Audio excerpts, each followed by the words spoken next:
Katiba imeshakamilika na muundo wake pia umeshajulikana. Sasa kama muundo umeshajulikana, siamini kama kuna mapingamizi tena. Yanaenda wapi sasa? Wakati BMT tayari imeshasema kwamba kila kitu sasa kiko juu ya uongozi wa Simba. Nani ambaye atapinga? Mheshimiwa Charles Kenyela, habari ya muda huu? Nzuri. Unaongea na kijana wako Lugano Israel hapa. Yes, bwana Lugano Israel. Habari ya shukako? Namshukuru Mungu niko vizuri. Ndio. Nikasema nimtafute Charles Kenyela, ni mmoja kati ya viongozi wa Simba kwenye eneo la ushauri kwenye klabu ya Simba. Nikasema nikutafute kwa nafasi hiyo nipate neno lako mara baada ya BMT kutoa neno lao. Kwa upande nyie kama washauri wa Simba, unaweza kaona neno gani kwa ajili ya mchakato wa katiba ya Simba? Nitashinda kucomment kwa sababu sijatazama hayo maelekezo ya BMT vizuri. Ndio. Sijaweza kusoma au kuona maelekezo ya BMT yanasemaje. Labda wewe uniambie kwamba kipi ambacho BMT imeelekeza na kwa upande wetu tunaweza tukawa na jambo gani labda la kushauri.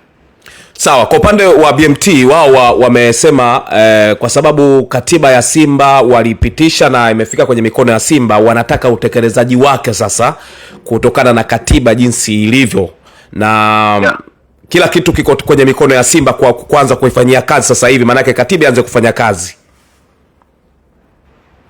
Nafikiri BMT ni serikali, na maelekezo ya serikali mara nyingi huwezi ukayabishia. Nafikiri kinachotakiwa ni utekelezaji kama ambavyo umeelekeza. Hamna kitu kingine ambacho kinaweza kikafanyika kwa sababu tayari imeshafikia mwisho. Ndio. Umenipata bwana Israel? Ndio. Yaani hayo ndio maelekezo ya serikali kwa mujibu wa marekebisho ya katiba na jinsi ambavyo katiba imeshakamilika. Lakini ni muda mrefu sana toka mwezi wa pili tarehe 18 mwenyekiti wa klabu ya Simba alivyokabidhiwa katiba mpaka dakika hii hatujaona muendelezo mkubwa sana zaidi ya kwa wale ambao waliwateua kama bodi ya wadhamini wa klabu ya Simba, lakini bado hatujaona na tuliona pia kuna mapingamizi mengi kuhusiana na ile bodi. Kama mmoja wa wajumbe wa bodi ya washauri, unasemaje kwenye hili? Well, mimi ni mwenyekiti wa kamati ya maadili. Ndio. Na ninachokisema hapa labda niseme tu kama vile, kwa sababu ni jambo ambalo unaloniuliza ni jambo la kikatiba, au sio? Ndio, la kikatiba kabisa. Sasa na mtekelezaji wake anajulikana, sio? Ambaye ni mwenyekiti wa klabu ya Simba. Yes. Sasa nisingependa kuingilia au kucomment. Pengine naweza nikatamka jambo ambalo linaweza likawa limeenda kinyume na matakwa ambayo labda mwenyekiti pengine alikuwa anataka au amedhamiria kuweza kuyatekeleza. Unaona? Kwa hiyo nachoweza kusema tu ni kwamba nadhani viongozi wetu ni wasomi, wanajua wakati gani waweze kufanya nini kutekeleza, kwa sababu mathalani kuna nyakati ambazo zinakuwa zina muingiliano wa nini wa majukumu, mashindano labda na kadhalika. Unaona? Ndio. Kwa hiyo unapokuwa unataka kuingiza jambo jingine naweza likavuruga mchakato. Sasa lakini kwa sasa, kwa sababu tayari niliona jana maelekezo ya nini ya serikali, naamini kwamba uongozi utachukua hatua na utekelezaji utafanyika. labda ni hatua inatakiwa kuanzia wapi? Watu wengi walikuwa wanaamini kwamba bodi ya wadhamini ya Simba ndo msingi wa kwenda kwenye utekelezaji huyo, lakini kulikuwa na mapingamizi mara baada ya kutangazwa kwa bodi ile. Sasa pengine inawezekana iko katika sehemu gani sasa bodi ya wadhamini na utekelezaji wake imeshakamilika? Mapingamizi yapi sasa? Kwa sababu na muundo wake pia umeshajulikana. Sasa kama muundo umeshajulikana, siamini kama kuna mapingamizi tena. Yanaenda wapi sasa? Wakati BMT tayari imeshasema kwamba kila kitu sasa kiko juu ya uongozi wa Simba. Nani ambaye atapinga? Kwa maana hiyo yangu mimi, kwa maoni yangu, sidhani kama kuna haja ya nini ya kupinga maelekezo ambayo yako sahihi. Unapinga nini kwa mfano? Kwa maana hiyo unaweza kusema hata bodi ya wadhamini ambayo ilitangazwa na mwenyekiti tayari ina uhalali kabisa kuanza shughuli zao na zikatekelezwa. Hilo la bodi nisingependa kulicomment kwa sababu tayari lilikuwa na changamoto zake za kukubalika, na nadhani kulikuwa na pilika nyingi sana, unaona. Lakini what I'm saying ni kwamba ni wakati mzuri kwa ajili ya viongozi wetu wa Simba, mwenyekiti pamoja na bodi wakae vizuri, waweze kuondoa hizi dosari ambazo katikati hapa zilijitokeza, kwa sababu uwepo wa dosari hizo umewagawa pia hata wanachama, unaona, wanachama pamoja na wapenzi, kwa sababu ya nini ya kama vile kuna makundi mawili, unaona. Ndio. Sasa hiyo hali sio nzuri kiasi cha kwamba labda unakuta hata viongozi wanaanza kusemana, unaona. Haileti picha nzuri. Tayari tuko kwenye ligi kuu, tunataka umoja na mshikamano. Na hata hao ambao kwa mfano kuna hawa nadhani ni watu ambao wanaitwa ni influencers, ndio. Kuna baadhi wameshagawanyika, wengine wako upande wa bodi, wengine wako upande wa mwenyekiti. Sasa hiyo sio nzuri. Makundi hayo yote yanatakiwa yaondolewe, na yataondolewa pale ambapo uongozi kupitia kwa mwenyekiti watakaa pamoja na nini na bodi, na bila shaka walikaa na bila shaka walishakubaliana. Kwa hiyo kitu cha msingi tu ni kwamba huko kukubaliana yaani kuwe ni kwa dhahiri na kutoke hadharani, ili kuondoa makundi haya ambayo sasa yanaanza kujitokeza. Naona kwenye mitandao mpaka lugha za ovyo zinaanza kutumika, kukejeli labda wawekezaji, mzabuni na kadhalika. Sio nzuri. In my opinion, mimi ni mwanachama wa Simba wa muda mrefu, wala sio wa jana wala juzi. Ndio. Wa muda mrefu. Hali kama hii haifai. Inatakiwa yani ikemewe, iondoke, ili Simba iwe moja kama ile nembo yake Simba, ile ya nguvu moja. Ndio. Unaona? Ndio. Hauwezi kuwa na nguvu moja yani wakati tayari kuna makundi ambayo yameshaonyesha kwamba kundi hili liko linamsupport fulani na kundi hili linamsupport fulani. Kwa hiyo hata transformation hii ambayo imeshafanyika inaweza isiwe na impact, unaona. Yani inaweza isieleweke. Mimi what I know, ninaamini kwamba viongozi wetu watakaa chini na watayasawazisha na Simba itabaki kuwa ni moja. Wakati unazungumza hayo, na nilikuwa najaribu kufikiria hii bodi ya wakurugenzi ambayo inaizungumza sasa hivi hapa, unazungumzia hii ya mwekezaji ambayo inaonekana kuna baadhi ya watu wanasema kwamba ilishapoteza uhalali wake wa kubakia ndani ya Simba mara baada ya kuwepo kwa bodi ya wadhamini, kwa sababu ndio anaenda kutengeneza msingi ambao unaenda kuwakaribisha sasa wawekezaji wote wakiwa kwenye platform moja. Hii uhalali wa hii bodi, kama wewe Chazi Kenyela, mwenyekiti wa kamati ya maadili, pengine unasemaje? Utekelezaji wa maelekezo ya katiba hauwezi ukawa ni automatic. Yaani hauwezi ukawa ni pale pale unaanza unavunja hiki. Lazima kuwepo na kipindi fulani cha mpito ili kusawazisha. Kwa mfano kama kulikuwa na bodi, sawa? Hii bodi sasa kama katiba inaelekeza kwamba labda muundo fulani ufanyike, sawa?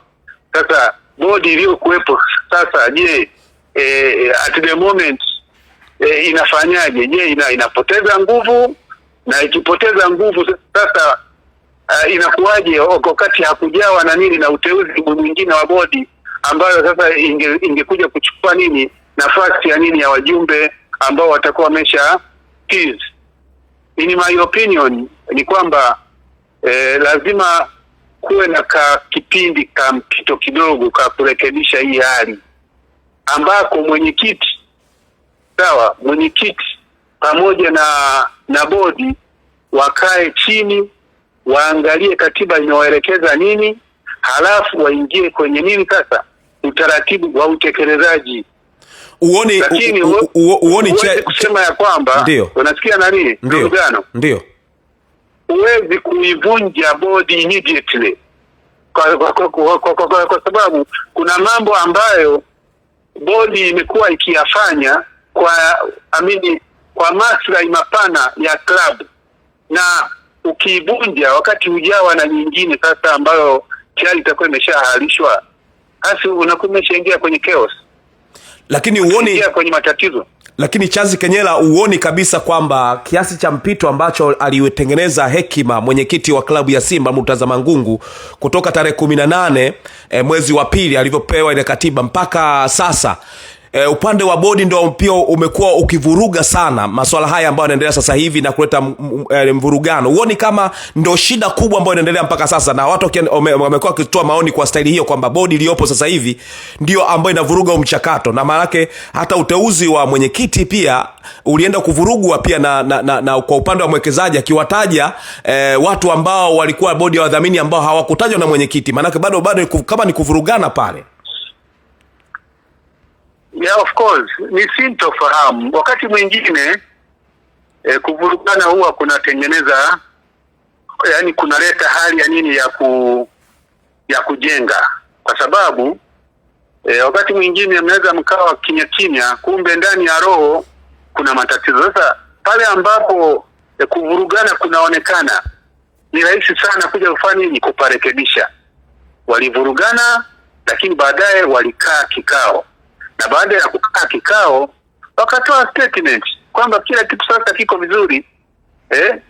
Kwa hiyo in my opinion ni kwamba kuvurugana huko pengine, mimi kwa maoni yangu siwezi kulaumu sana, kutokana na kwamba pande hizo mbili labda zilikuwa na hali ya kutokuelewana.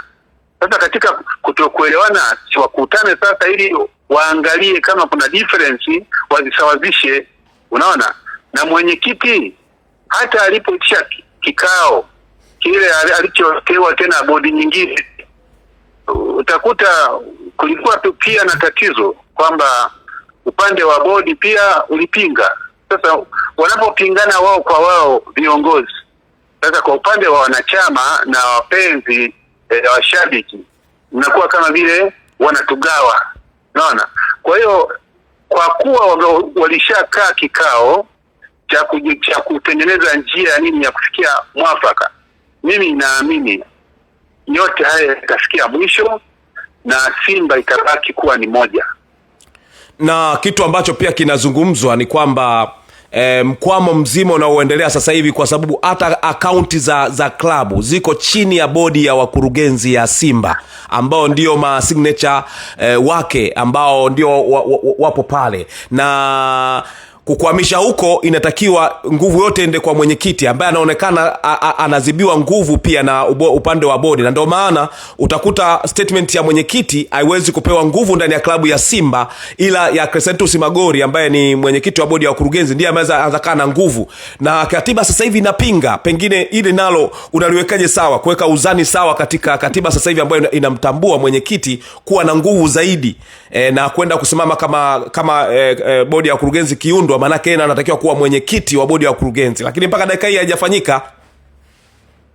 Naamini itafanyika. Naamini itafanyika kwa sababu katiba ndivyo ambavyo inaelekeza. Na katika kufanyika atakuwa na sauti kubwa, lakini pia huwezi yani hata kama una sauti huwezi ukapuuza wajumbe wa bodi au maelekezo ya bodi. Sasa kitu kizuri ni kwamba lazima pande mbili hizo zikae chini, wawe pamoja. Kwa sababu gani? Hapa tunajenga timu ya Simba, hatugombei. Sasa kwa mfano haya masuala ya account kwamba ziko kwenye bodi nini, huo ulikuwa ni utaratibu wa awali, kwa sababu hapo awali mwenyekiti wa bodi ndiye aliyekuwa anaonekana kuwa na nini na sauti kubwa, lakini kwa sasa maelekezo ya BMT ni kwamba mwenyekiti ambaye ni wanachama sasa ndiye ambaye anaonekana kuwa na nini na sauti kubwa, kutokana na nini na asilimia kubwa ambazo wanachama wanazimiliki. If that is the case, ni kwamba hata na masuala mengine ya account nadhani yataangaliwa. Unajua hayo ni mambo ya ndani sana haya. Kwa maana hiyo tabidi hata akaunti ya Simba sasa apewe mwenyekiti ndio aisimamie, hata masignatori wake watokane na mwenyekiti sasa wa Simba, na baadaye kukiwa na mfumo sahihi wa uundwaji wa bodi ambao sasa tutakuwa kwenye katiba iliyopo sasa hivi, ndipo ambapo anaweza kaingiza sasa kwamba bodi watakuwa na watu ngapi ambao wanaweza kawa wanaingiza. Lakini mpaka dakika hii akaunti ya klabu ya Simba ipo kwenye mikono ya bodi ambayo kwenye katiba ya sasa hivi baada ya kufanyiwa amendment inaonekana hawana mandate tena. Ndio maana nasema hawa ndo kama watu wanasema huenda ndo ambao wanavuruga mchakato ambao serikali imetoa maelekezo. Sitaki kusema kama wanavuruga, lakini nimetangulia kusema ya kwamba pale ambapo kunakuwa na maelekezo fulani lazima kuwe na muda, mchakato, transition period ili kurekebisha, kwa sababu hali hiyo ndivyo ilivyokuwa hapo awali, kwamba bodi ilikuwa inashikilia kila kitu, sio including hayo mambo ya nani ya county na kadhalika. Lakini kwa kuwa kuna mabadiliko haya ambayo yameshatolewa, ninaamini ya kwamba uongozi sasa inabidi ukae chini ili kutengeneza nini sasa mfumo mzuri kulingana na katiba mpya. Lakini huwezi kusema kwamba labda inavuruga, hapana. Mimi I believe kwamba tuko vizuri, viongozi wako vizuri, mwenyekiti yuko vizuri, bodi nayo wako vizuri, na katikati hapo kumekuwa na sintofahamu kutokana labda na kile ambacho mwenyekiti alipotangaza wajumbe wapya wa bodi, wa wadhamini, ndio pengine kukawa na rabsha. Lakini mimi nasema ni vizuri watu wakae chini, watengeneze mfumo mzuri kulingana na mabadiliko ambayo yamekuja. Unajua kila mabadiliko yanapokuwepo lazima mtatakiwa kukaa chini ili kuendana na mabadiliko hayo kwa kutengeneza mifumo ambayo itaendana na nini na katiba mpya. Umenipata bwana Rugano? Nimekupata sana. Kwa hiyo ninachoamini ni kwamba viongozi wetu kwa maana ya mwenyekiti ndio pamoja na bodi wanatakiwa wakae chini pamoja hata na wadhamini wasaidie katika kuweka sawa, kutengeneza mifumo mizuri.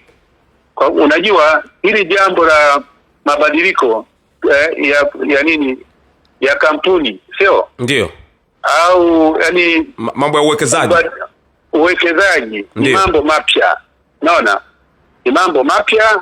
Kwa hiyo mnapoanza lazima muanze kwa tabu, lakini mwisho wa siku kama mtakaa chini na kushirikiana na kutengeneza mifumo mizuri na pia hata kusiki advice kwa viongozi wa serikali, mambo yatakwenda vizuri tu, vizuri kabisa. Basi sawa, mimi nikushukuru sana Charles Kenyela, mchango wako ni mzuri sana, mawazo yako. Nitakutafuta wakati mwingine. Lugano, ninakushukuru sana. Ndio. Na mwaka huu nafikiri tuko vizuri Simba. Unatuonaje lakini? Nawaona mko vizuri. Mko vizuri sana. Tuko vizuri. Ya, mko vizuri. Timu inafanya vizuri. Na dua ziwe nyingi pia. Asante sana. Asante sana.